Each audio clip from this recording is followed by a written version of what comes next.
Alechem HaShalom, recevez les brachot Mitzion Birushalayim où je me trouve et j'espère que nous pourrons à ce moment-là ensemble aller à la rencontre de ma chère Tzidkenu Bimhera B'Yameinu dans un temps de bonheur, de bonne santé et des dispositions qui nous feront jouir et nous réjouir tous ensemble de la venue, de la délivrance pour tout Israël et également faire partir tous les drames de l'humanité.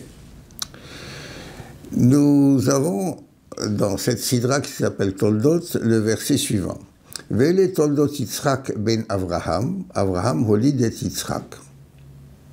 Et voici Toldot, les descendants de Yitzhak, fils d'Abraham. Abraham a enfanté Yitzhak. Est-ce que vous ne trouvez pas dans ma traduction une répétition? Non. Un pléonasme, comme on dit en français. Alors, on va peut-être changer la traduction du mot Toldot. Toldot ne veut pas dire la descendance, c'est l'histoire, la vie. Vele Toldot Yitzhak, voici les périodes de la vie, le vécu de Yitzhak, fils d'Abraham. Premièrement, Abraham holidet Yitzhak. Sa vie commence du fait qu'Abraham a eu la chance et le cadeau de Dieu, holid, d'enfanter Yitzhak. Et c'est plus fort que ça, parce que cela signifie que la chance d'Abraham est d'avoir offert cette chance à Yitzhak d'être son fils. Et cela nous fait beaucoup réfléchir. Peut-être que l'anecdote suivante va nous donner une première réponse. Un jeune couple vient voir Rabbi Israël Salanter, celui qui est considéré comme le fondateur de l'organisation de l'étude permanente dans les yeshivot au Beth Midrash du Moussar, d'une leçon d'éthique, de la morale, disons-nous, mais c'est plus que de la morale, et l'éthique, c'est autre chose que le mot éthique dans son sens habituel, parce que le moussar contient une racine qui s'appelle tochacha. Tochacha. Tochacha veut dire hocheach tochiach et amitecha. Sache faire des reproches. Je me permettrai une faute d'orthographe pour donner un sens plus aimable. Sache faire des rapproches. Quand on trouve quelque chose à aider l'autre par ce que nous considérons une amélioration de sa conduite ou de ses activités ou de sa réflexion, nous le rapprochons de nous. C'est ça, ochiach tochiach. Et tout à l'heure, je reviendrai sur ce terme-là, dont notre sidra donne une preuve que cela signifie rapprocher plus que reprocher. Ce n'est pas seulement sur la manière de s'y prendre, mais c'est surtout de la manière comment on se décide soi-même à considérer celui à qui on va parler, de ce qui est ce que l'on veut lui faire profiter de notre appréhension ou notre considération. Alors, Vele Toldot Yitzhak ben Avraham, la descendance ou l'histoire de Yitzhak, fils d'Abraham, c'est le fait qu'il est le fils d'Abraham. Et 2 versets plus loin, après avoir rappelé que Yitzhak s'est marié à 40 ans avec Rivka et qu'il n'avait pas d'enfant, alors à ce moment-là, le verset 21 du chapitre 25 dit « Vayetar Yitzhak l'Hashem le nochach ishto ki akara hi » Il a prié Hachem, Dieu, le nochach en face d'eux. Ils étaient ensemble. Le nochach remis à niveau en face d'eux. Lorsque je veux écouter, je tends l'oreille, je me penche. Mais en fait, la Gemara nous dit c'est dans Baba Kama, Dafnun Tet Amoudbet. Ishtecha, serait-elle Gouda, l'épouse serait-elle une naine? Penche-toi et colle l'oreille à sa bouche et écoute ce qu'elle te dit. Ici, le verset souligne vraiment qu'ils étaient face à face pour être en même considération. Je ne dis pas ils se parlaient, ils étaient en train de prier, Vayetar. Le mot Vayetar, prier, a un deuxième sens qui veut dire comme on retourne la paille avec une fourche. C'est-à-dire on essaie d'obtenir du ciel, de retourner les événements pour qu'ils soient dans l'utilité, dans le but de réussite, de façon à ce que le cours des événements naturels se retourne par rapport aux événements naturels et recevoir l'influence céleste qui en fera un résultat souhaité et voire même prodigieux dans les conséquences utiles et agréables. Alors ça, c'est lorsque le couple, il prie l'un en face de l'autre à même niveau, il n'y a pas de considération, c'est ma faute, c'est ta faute, je suis plus, je suis moi, ils se complètent, ils font l'unité. Dans cette unité, le verbe vayetar de la prière prend tout son sens, comment cela peut permettre de retourner le cours des événements et même la quantité de mérite qu'on peut avoir devient branchée au niveau de à qui on s'adresse dans la mesure où il y a une unité dans le couple. Le couple aurait comme équation l'unité dans leur âme à travers l'agissement de leur corps avec une pensée de considération mutuelle. C'est-à-dire qu'à ce moment-là, cette convergence de volonté, d'amour de Dieu et de force de caractère tels que étaient les caractères de Yitzhak Avinu et de Rivka Imenu, où ils étaient tous les deux des personnes prodigieuses. Rappelons-nous comment ils se sont rencontrés, comment Eliezer a trouvé les valeurs de chesed, de bonté et de prodige dans le vécu de Rivka. Rappelons-nous qu'il a vu que quand Rivka allait puiser de l'eau, elle penchait sa cruche vers l'eau et l'eau venait comme elle sautait du cours d'eau à l'intérieur de sa cruche. Et quand Eliezer envoyé par Abraham pour rencontrer dans la famille de Sarah une fille aussi valable qu'était Sarah et dont le trait de caractère était la bonté avec un élan de bonté, une volonté de bonté. Il demande Nina, laisse-moi goûter à un peu d'eau de ta cruche. Il avait vu qu'elle a penché la cruche et l'eau s'est précipitée à l'intérieur de cette cruche.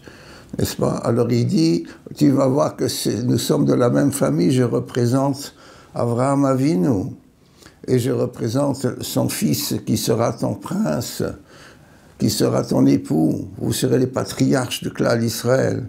Alors je vais te montrer que je fais partie de ce que vous êtes, c'est-à-dire ce que HaKadosh Baruch Hu permet au-delà de ce que est la valeur naturelle. Hagmi enina, penche ta cruche, n'est-ce pas? Et je vais ouvrir ma bouche et l'eau va sortir de la cruche vers ma bouche. Ce n'est pas que j'ai une telle force pour humer et aspirer, c'est le verbe que Rashi dit pour traduire le mot Hagmi eni, c'est-à-dire humer, c'est avaler en aspirant. Mais ici, ça va se passer comme s'il avait cette force d'ouvrir la bouche et que l'eau, celle qui était rentrée dans sa cruche, elle sort de sa cruche pour aller vers la personne qu'elle veut abreuver. N'est-ce pas? Alors, ce surnaturel se poursuit dans le couple de Yitzhak Avinu et de Rivka.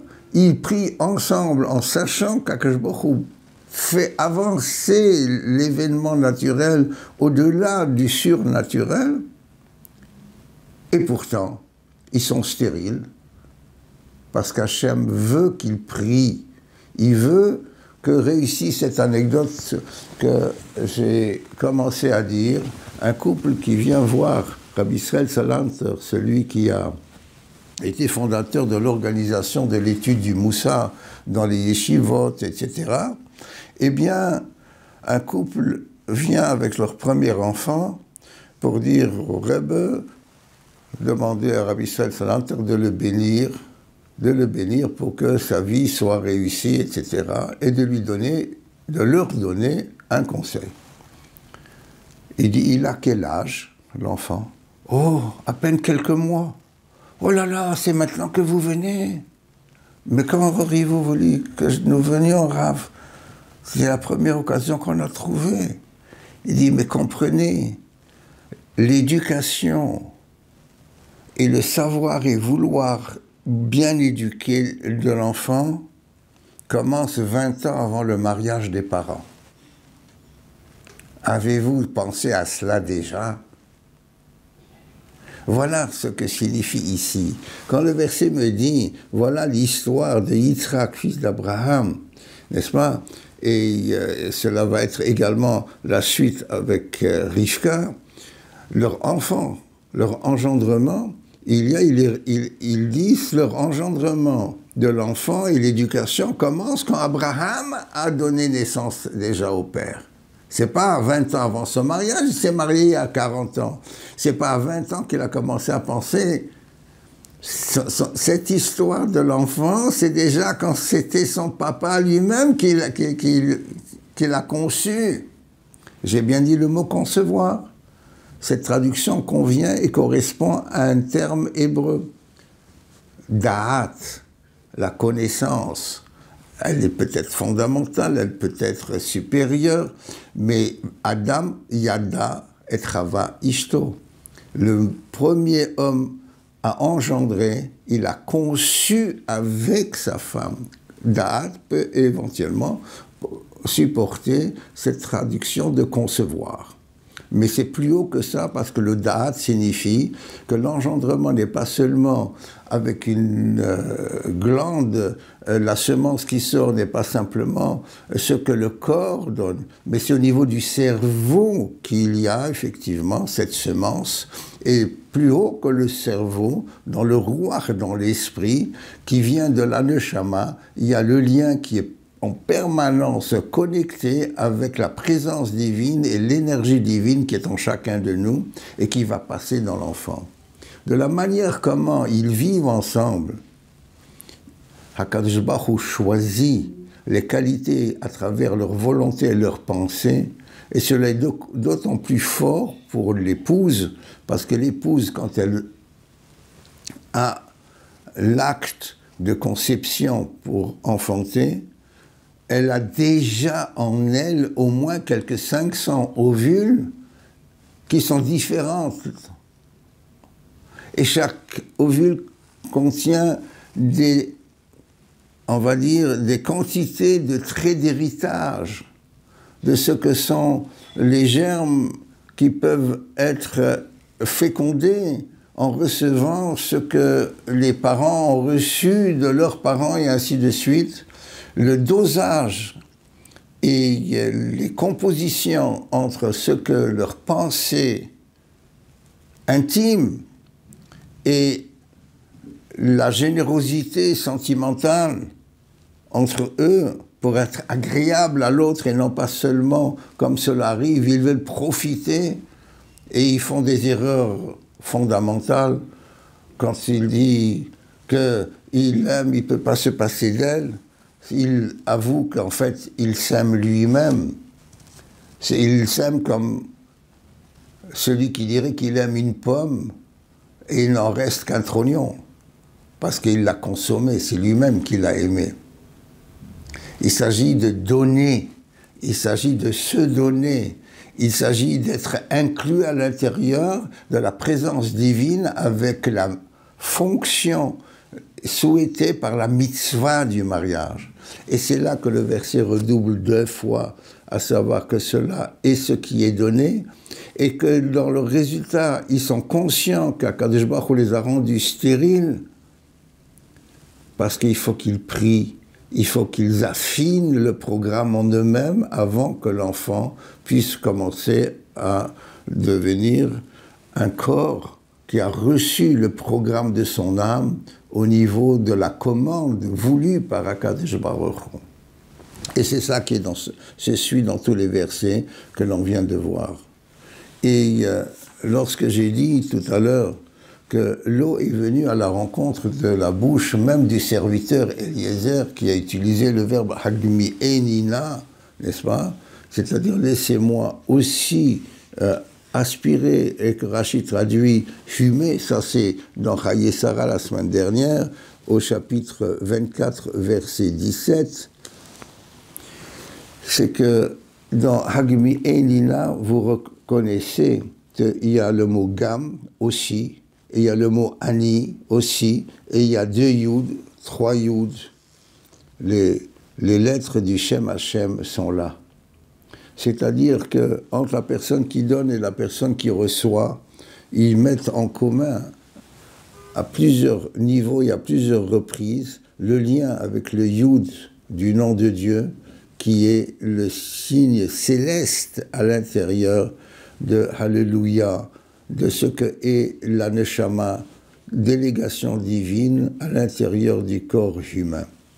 Voici une des choses que je me permets de souligner dans la continuité de ce qu'a été la rencontre de Eliezer et de Rivka, où le ciel active les événements et permet le fait qu'ils soient de la même famille, où le naturel du monde est une épreuve à réussir, et alors cela va dans le sens du programme d'Hachem, désirer être réussi par nous. Et c'est là que l'on voit dans Toldot ce qui va être la naissance de celui qui s'appellera Israël, le peuple attendu depuis la création du monde. Yitzhak Avinu et Rivka sont conscients tous les deux qu'ils sont le deuxième maillon pour donner naissance au troisième qui fait la base du peuple d'Israël. Vous avez certainement déjà appris ce texte-là qui se trouve dans le Zohar Hadash qu'il m'est arrivé de vous citer. Le Zohar Hadash dit Alta b'machshavto shel HaKadosh Baruch Hu Israël. Le projet d'Israël s'est manifesté dans le vouloir intentionnel du Créateur. Alors Bara Haolam, il a créé le monde.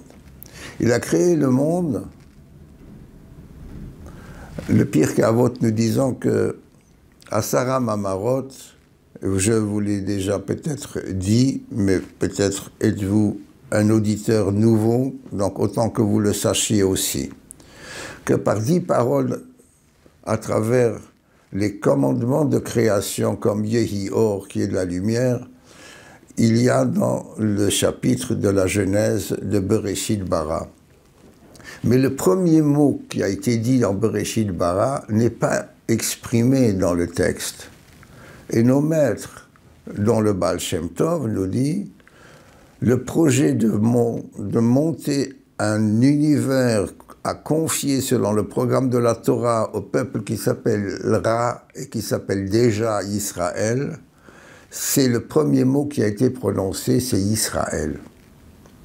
Il a voulu faire un monde de Torah avec Israël, Bereshit bara bishvil Israël bara alma, alors ce Israël a été prononcé en premier. En réalité, nos maîtres nous le rappellent quotidiennement si nous faisons notre prière en ayant appris à comprendre les textes de la prière.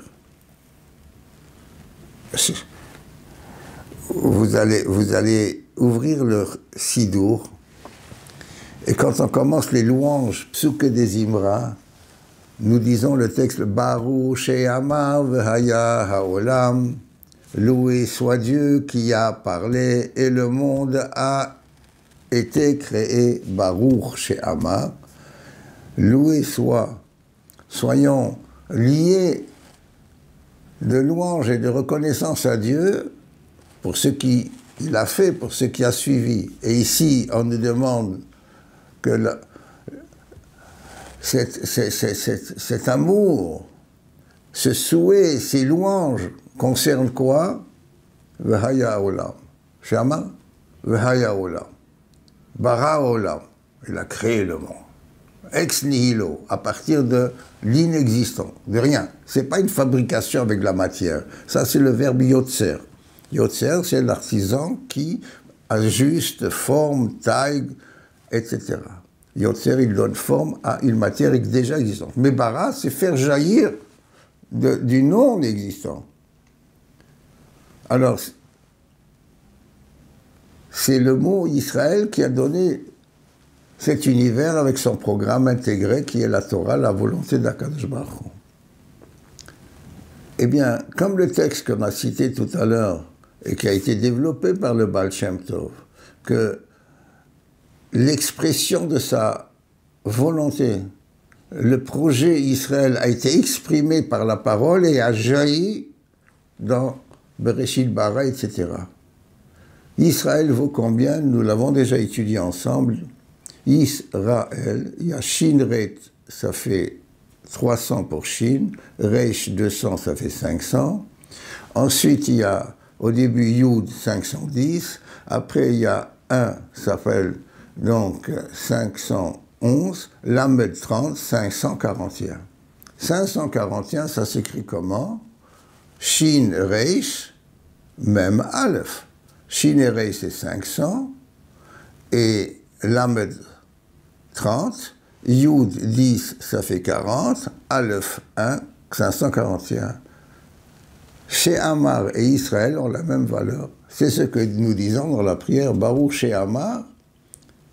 En ayant parlé, il a exprimé la valeur et le sens d'Israël. Nous le disons. Et c'est une allusion qui est une véritable superposition de connaissances. Et c'est là qu'il faut aller de plus en plus haut et de plus, etc. Alors, quand nous revenons ici au texte de Toldot, de l'histoire de nos patriarches, de leur engendrement, c'est-à-dire de l'enfant Yitzhak. Yitzhak est le deuxième de la base du troisième qui va naître dans notre sidra, qui s'appelle Israël. Mais ils ont des jumeaux. Jumeaux dont, justement, Rivka a été effrayée. Parce qu'il y avait une sorte de mouvement désordonné à l'intérieur d'elle. Et elle va demander à Shem Ve'ever, aux deux grands tzadikim, de ce qui est resté dans l'enseignement reçu déjà par Noach, qui a survécu et qui a donné naissance à l'ensemble des hommes que nous sommes. Et eux étaient des prophètes. Ils étaient dépositaires de toute la connaissance que Noach a transmise sur la création du monde et sur les volontés que nous retrouverons dans la Torah que la descendance d'Israël a reçues au mont Sinaï. Alors, elle apprendra dans notre sidra qu'elle porte deux enfants. Ça sera Israël, le titre qui sera donné à Yaakov, et ça sera Esav, Ésaü, qui aura un autre surnom, Édom, le rouquin, le roux, la couleur de la faute et de la colère. Esav est un homme des champs, est un homme de chasse, est un homme du pouvoir de prendre la conquête, s'imposer par la force. Yitzhak, c'est la force de la maîtrise de soi. On le verra réussir dans la vie, on le verra que Avimelech, les voisins qui trouvaient qu'il devenait puissant, mais ils reconnaissent que c'est miraculeux, donc ils respectent parce que c'est l'homme de Dieu parmi eux. Et ils viennent demander pardon et demander à avoir une alliance de bonne entente avec Yitzhak Avinu. Et Yitzhak Avinu leur fera michté, il leur fera un banquet, il les reçoit, et c'est le shalom en Eretz Israël. Ces bergers peuvent creuser un puits, personne ne les attaque, ne vient les boucher par concurrence. Ils acceptent que Yitzhak Avinu qui plante des céréales et il obtient Mea Shearim, 100 fois plus que ce qui est attendu naturellement. Donc il est l'homme de Dieu qui ramène la nature qui a été un petit peu malmenée par les fautes et les mensonges d'utilisation. Il ramène ici pour refaire d'Eretz Israël un reflet d'un Gan Eden qu'Akadosh Baruch Hu veut nous offrir avec l'avenue de Mashiach prochaine. Eh bien, dans cette évolution de Yitzhak qui est le maillon entre Abraham et Israël, il a avec Rivka les jumeaux. Les jumeaux, c'est les forces de ce qui était dans la famille de Sarah, mais dont est sorti également un Lavan, un tricheur, parce qu'il avait un père qui était un bandit. Quand il a invité Eliezer à rentrer, qu'il avait vu qu'il avait avec lui un trésor, il était venu apporter la dot, ou une avance sur la dot de la fille Rivka, qui allait le suivre, qui s'était préparée déjà avec toute la piété qui était la sienne de par sa nourrice. Eh bien, sa nourrice était l'élève de Sarah. Eh bien, le papa de Lavan avait mis du poison dans le plat de Eliezer pour ne pas être intéressé par ce qu'il venait chercher, prendre et donner en cadeau uniquement à la fiancée. C'est lui-même qui voulait avoir tout le trésor. Le papa de Lavan, Bethuel, a mis du poison et on ne parle plus de Bethuel après le repas. Parce qu'un ange a interchangé les assiettes et Bethuel a mangé ce qu'il voulait faire manger par Eliezer. Deuxième miracle qui a sauvé la vie à Eliezer, serviteur d'Abraham et accompagnateur de Yitzhak et de Rivka. Nous sommes maintenant dans une nature qui est miraculeuse. Les événements et les choses bougent, mais dans le sens de Vayetar, de la prière que nous avons traduit, comme si une fourche inverse ce qui est observé et peut-être voulu par les uns, mais qui est mauvais et pas voulu par le Créateur. Voici ce qui se passe ici dès l'introduction où on nous dit « Toldot, ce sont les enfants et ce sont leur histoire ». Il commande, non pas dans le sens d'un commandement d'autorité, mais une commande dans une supplication d'être servi par le ciel pour réussir sa volonté céleste. Parce que c'est la volonté du Créateur et c'est le fond de notre volonté. Moi, j'ai une neshama en moi. Ma neshama, c'est le souffle de la vie. Mais avant le souffle de la vie, c'est le ruach, le souffle de l'esprit. Je vis avec mon âme. Et si je ne fais pas le programme de la Torah, qui est le programme qui est en moi et en chacun de nous, je réponds de travers à moi-même, à ma conscience. Comment puis-je répondre de travers parce que je suis influencé par ce qu'on m'offre comme attraction, comme diversité, des divertissements. Mais il se divertit, il n'est plus lui-même, il n'est pas honnête avec sa conscience, il cherche à lui dire n'importe quoi, il est menteur, il s'est éloigné, il est chassé de devant le Créateur qui est émet, qui est vrai, qui est bon. Si jamais je me reprends et je veux m'améliorer, alors à ce moment-là, Akadosh Baruch Hu nous donne la chance de revenir. Ce que disent nos maîtres, parmi les plus belles choses qu'Akadosh Baruch Hu a confiées à l'homme par amour, c'est le fait d'avoir l'occasion de faire Teshuvah. Teshuvah, on le traduit par le retour, comme Shev, Yeshiva, installé, je reviens de là où je dois m'installer. Mais Teshuvah, c'est en fait, Sheila ou Teshuvah, une réponse. C'est la réponse à ma conscience. C'est la réponse à mon âme. C'est la réponse à Dieu en moi qui contient le programme avec l'assistance en situation si je lui réponds oui. Vous comprenez? Hachem nous dit dans la Torah, Ma Hachem Shel Meimach, Kim Leira ou la Hava. Qu'est-ce que Dieu il vous emprunte, Sheila? Qu'est-ce que Dieu nous demande? Seulement de le respecter, de faire sa volonté qui est en nous. Donc nous sommes égaux et fidèles à ce qui est notre bonheur. Alors je trouve à ce moment-là, après avoir fait cet effort, la Hava, que le fond de moi-même, il aime Dieu, parce que je suis le souffle de Dieu. Ce qui agit en moi, c'est Dieu, et je lui permets d'être celui qui réalise sa volonté, et c'est la plénitude, c'est le bonheur.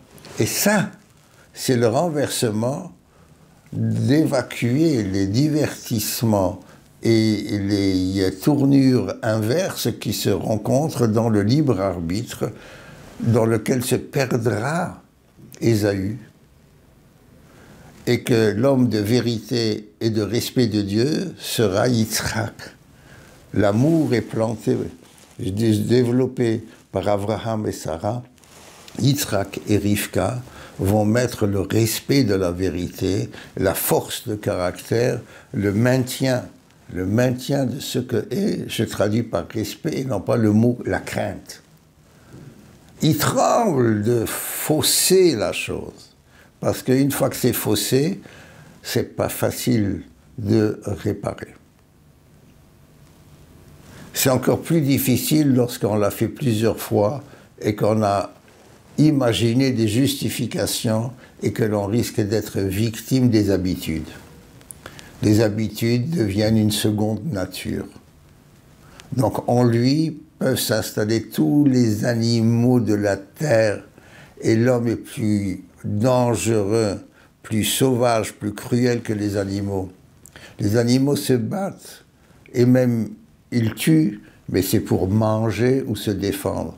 Alors que l'homme fait un programme sans avoir besoin de se défendre, sans avoir besoin d'avoir un but. C'est parfois pour, comme Esav, être le plus fort, grand chasseur devant l'Éternel, et devenir le champion, celui qui sera plus fort que le roi le plus cruel de l'histoire, qui était Nimrod, qui avait l'empire sur les peuples. Voici ce que est l'opposition des deux jumeaux, Israël, c'est-à-dire celui qui était Yaakov, et celui qui est Esav, et qui a donné le surnom de Édom. Revenons un peu sur le sens des deux noms, des deux, Yaakov et Esav. Yaakov, mais bien sûr, c'est quoi Yaakov? Il lui a tenu le talon. Ekev, alors tu en fais quoi? Un verbe futur, Yaakov, il va le talonner, il va s'accrocher à son talon tout le temps. Non, c'est pas pour être traîné par l'autre, c'est pour le rattraper et le doubler. C'est une explication enfantine.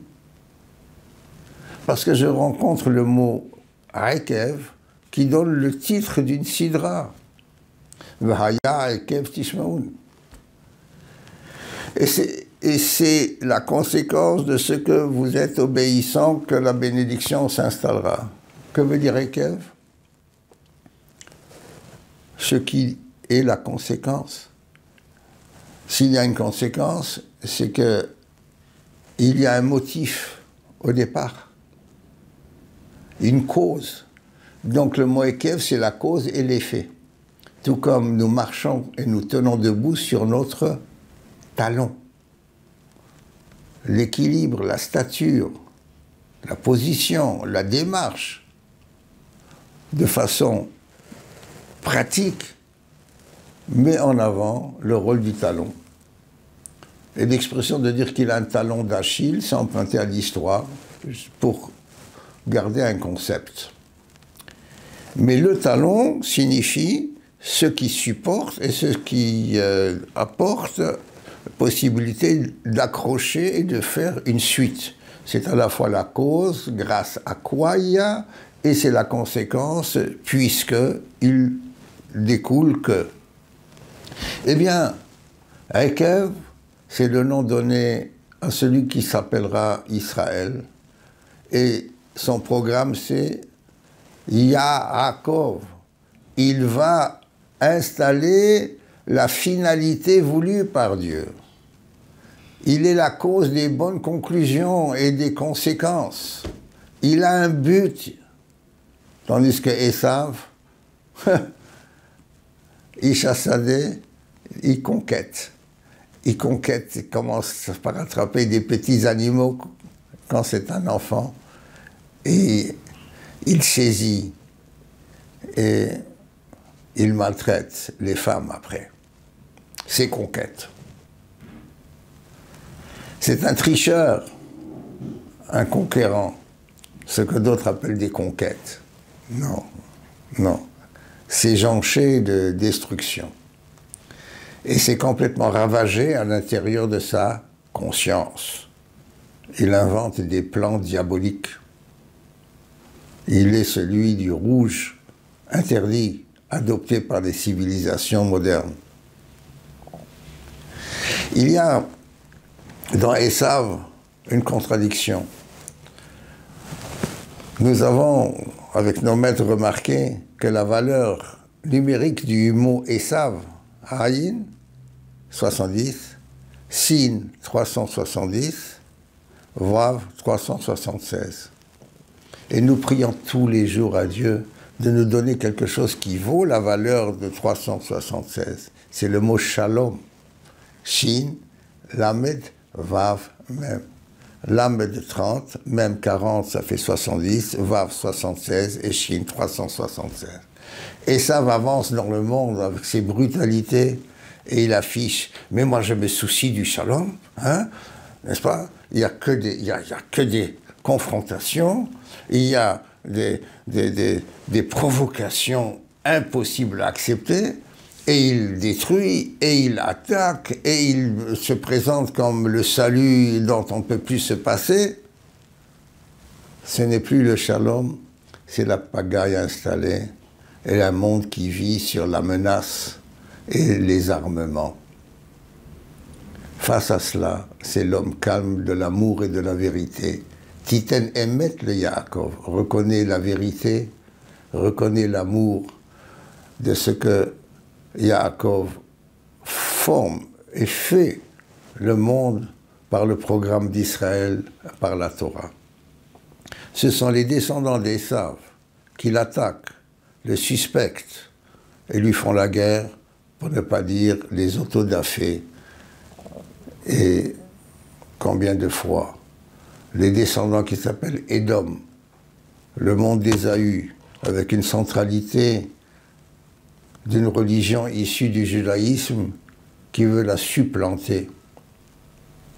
Et elle détruit la racine d'amour d'Israël pour régner et se faire considérer ce qu'ils appellent en latin le virus Israël, la vérité d'Israël.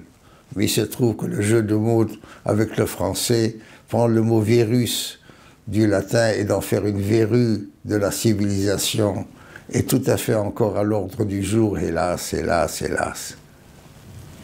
Dans cette pagaille de pandémie, d'une maladie qui n'arrive pas à se transformer, qui n'arrive pas d'être d'étape en étape vulnérable, mais d'une cruauté vicieuse à l'image des civilisations qui font des coalitions de haine et ont ainsi la majorité des décisions.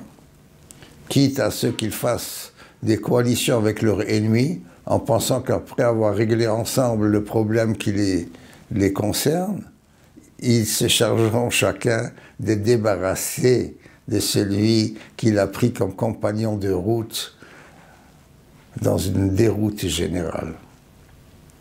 Hachem Yatzileinu de ce monde de civilisation où je retrouve Ishmaël, l'homme qui est appelé dans le verset Péré Adam. Péré, la sauvagerie, Adam, humaine. Vous avez compris, ce n'est pas un humain sauvage, c'est la sauvagerie devenue homme. Et très souvent, ces gens-là ne sont pas les enfants du désert, ils sont les pères du désert. Là où ils arrivent, ils ont fini par tout détruire au lieu de le développer. C'est pourquoi l'histoire moderne vit dans une confrontation avec des réconciliations, avec des plans remis à jour. Et c'est Esav et Ishmaël. Nous allons voir que Ishmaël assistera à l'enterrement de son père Abraham, mais il laisse passer Yitzhak devant lui. Il reconnaît que c'est lui l'héritier d'Abraham Avinu, et ce n'est pas Ishmaël, l'aîné en âge, qui est l'héritier d'Abraham. Il possède ce qu'Abraham Avinu lui a donné. Mais ce qui est l'héritage d'Abraham Avinu, Dieu dit qui be Yitzhak, c'est en Yitzhak qu'il y aura la bénédiction et la continuité d'Abraham Avinu. Et de Yitzhak, ce n'est pas de Esav, mais c'est de Yaakov que la bénédiction viendra pour qu'il s'appelle Israël. Nous sommes maintenant très avancés dans l'histoire et il n'y a plus aucune idéologie, sinon la Torah que Israël, bien pensant et bien élevé, continue à glorifier. Ça s'appelle généralement les Charedim, ceux qui craignent, ceux qui respectent la parole de Dieu, ceux qui aiment la parole de Dieu. Et les autres essayent de trouver des combinaisons avec des haillons, des morceaux de civilisation, de toutes les idolâtries, pour arriver à la dernière idolâtrie, celui des finances, celui de l'avoir. Ils ne sont pas laïcs, ils sont athées. Ils n'ont pas dit « fais la religion que tu veux », pourvu que tu n'aies pas une autorité qui soit un Dieu au-dessus de nous pour nous dire de faire autrement que ce que nous voulons nous-mêmes faire. Ils sont des idolâtres modernes de nouvelles idéologies. Cette idolâtrie, elle possède tout de même un objet qui s'appelle l'avoir, l'argent, et c'est eux qui pensent pouvoir s'acheter et investir et gouverner.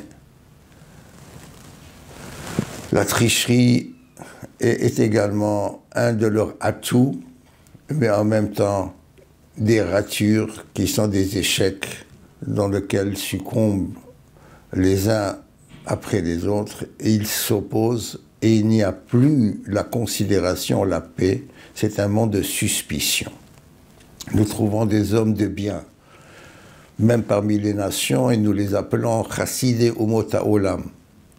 Ceux qui, dans Umot HaOlam, les nations à travers le globe, sont les adeptes du Chesed, avec la connaissance depuis le départ d'Abraham Avinu. Chesed n'existe que si je donne. Ce n'est plus une civilisation où je donne parce que je dois, à cause de ceci, ils ne distribuent pas de l'amour, ils n'investissent pas la compréhension bienfaisante, ils investissent dans le rôle de pouvoir qu'ils pourront à ce moment-là recevoir, être reconnus et donc être considérés parmi les gouvernants. À nous de savoir, le gouvernement appartient à Hachem, et c'est dans la naissance et dans ce qu'on reçoit de nos parents, de nos aïeux, qu'il faut continuer à respecter le programme dont nous avons la chance de dire Asher Bachar Banu Mikol Ho'amim, HaKadosh Baruch Hu nous a choisis d'entre toutes les nations. Comprenez bien, on nous critique, nous nous prenons pour le peuple choisi, mais réfléchissez donc, nous ne sommes pas choisis sur un caprice, c'est que nous nous sommes sélectionnés. Nous avons fait des efforts d'Abraham, Yitzhak et Yaakov et que nous continuons. Nous avons fait ce qui a l'air difficile, mais qui est le vrai et le bon et le vrai. Voilà les deux qualités de notre neshama, et c'est avec cela qu'on continuera dans le double sens de Toldot. Vous avez des bons enfants, vous reprenez les qualités de vos ancêtres, alors vous avancez avec ces deux moteurs, celui de l'héritage et celui que vous faites par vous-même. Et nous avançons ainsi sur les deux jambes. Pourquoi la loi s'appelle halakha, avancée? C'est un mouvement, c'est une dynamique, l'echlocha. Mais comprenez bien, la façon de marcher, c'est d'avancer un pied, une jambe devant l'autre. Quand je l'ai avancé, mon point dans le centre de gravité est déplacé. Si je ne me maîtrise pas, si je ne pose pas et si je n'apprends pas à poser mes pieds comme il faut, je risque de tomber et de trébucher. La vie est une succession de trébuchements évités, de maîtrise d'équilibre à vouloir et à surveiller. Ça, c'est la halakha. Avance. Abraham Avinu a reçu le commandement de l'ech lecha. Mais tu avances, tu maîtrises lecha, ce qui te revient, ce qui est ton rôle à toi. Ne prends pas aux autres ce qui leur appartient ou ne fais pas à leur place. Tu n'as pas fait ton rôle, tu vis la vie de quelqu'un d'autre. Vis ta vie à toi. Et à ce moment-là, HaKadosh Baruch Hu nous bénira comme il a béni Abraham et Yitzhak. Et nous voyons également dans la Sidra la bénédiction de Yaakov Avinu. Et le papa et la maman, c'est-à-dire Yitzhak et Rivka, bénissent Yaakov pour qu'il retrouve l'épouse et avoir le foyer de qualité dont a été formé celui des parents et des grands-parents pour faire le troisième maillon, celui d'Israël. Nous sommes en permanence en train de bâtir Israël et d'éviter de le trahir parce que nous croyons trouver l'herbe plus appétissante dans le pâturage des autres. Restons chez nous. Et Hachem nous donne l'exemple de l'année de Shemitah, où HaKadosh Baruch Hu dit, va, étudie, sois aussi généreux, fais rentrer tes amis, tes voisins gracieusement dans ton champ, dans ton potager, dans ton verger. C'est à tout le monde parce que je le mets à votre disposition. Utilise ton temps pour prier, pour étudier, pour être bon et généreux. Les laisser profiter de ce que tu fais et il t'invitera chez lui aussi. Il y a une réciprocité. Et ça, c'est redevenir l'héritier d'Abraham, Yitzhak et Yaakov que nous rappelons dès le début de notre prière de la Hamida, de la Tefila. Et Hachem accepte de nous dire aujourd'hui, Magen Abraham, je continue à protéger le Abraham qui est en nous, et qu'Akadosh Baruch Hu nous aide à avoir la naissance des enfants d'Israël, que nous sommes déjà en soignant les enfants de nos parents avant de nous occuper de nos propres enfants.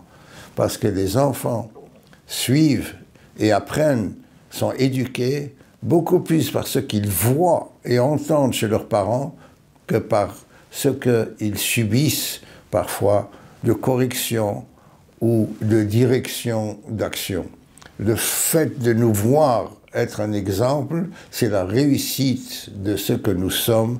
Yehi Ratzon qu'Akadosh Baruch Hu nous aide à être guéris de toutes les contagions qui sont finalement des assimilations à l'extérieur de nous, pour réussir avec ce qu'Hachem met en nous et à le garder à la fois dans la santé physique, où shmartem me'od et nafshotechem, c'est une mitzvah de faire attention et de manger, de boire, de marcher, de faire ce qui est dans la sanité, dans ce qui est sanitaire, et de développer le plus que matériel, c'est-à-dire la métaphysique qui est en nous, le moral et l'idéal d'Israël.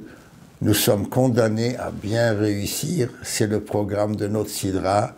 Shabbat Shalom, Chodesh Tov u'Mevorach, et allons au-devant du bonheur qui nous attend. Et c'est l'honneur du ciel et le nôtre qui nous rend ensemble. Al Biad Goel Tzedek Bimera Biameinu.